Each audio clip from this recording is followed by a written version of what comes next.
Неколку минути пред 20 часот во штабот на кампањата Излези за Европска Македонија во хотелот Александар Палас имаше прво обраќање по завршувањето на гласањето на референдумот македонскиот премиер и лидер на СДСМ Зоран Заев.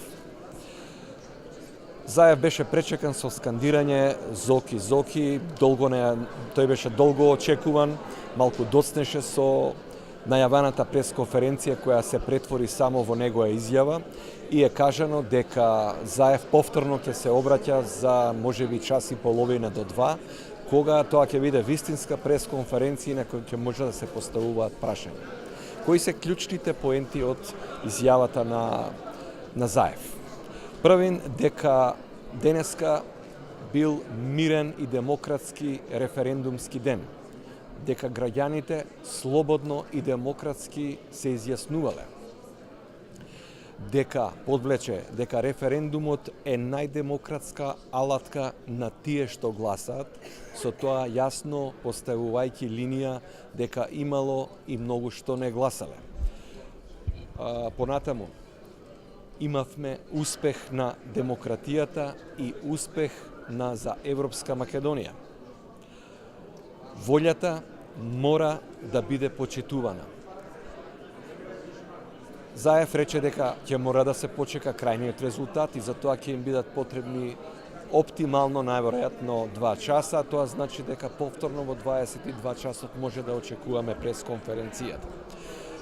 Што е клучно во изјавата на премиерот Заев? Првен, тој како што посочи, волјата на тие што гласале ќе мора да се испочитува, односно таа да биде преточена со одлука на собранието. Тоа кажано значи дека ќе треба да се прифатат уставните измени, но уште една работа исто така битна, која премиерот Заев ја подлече, е дека и денеска имало организиран бојкот на референдумот од страна на опозицијската ВМРО ДПМН. Клучната порака е дека доколку ова сценарио, значи да се преточи волјата на гласачите во собранието, тогаш Македонија ќе оди на предвремени избори и веројатно тоа е едно од најможните сценарија, со оглед на тоа што премиерот Заев ниту еднаш не спомна збор цензус, односно не се повика на излезност на денешното изјаснување на референдумот, што на извесен начин е сепак клучната поента, но затоа пак тој нагласи дека ќе се почитува мнозинството, што би се одело на варијанта дека владата би на известен начин би рекла дека референдумот е успешен, затоа што на него повеќето гласале за отколку биле против.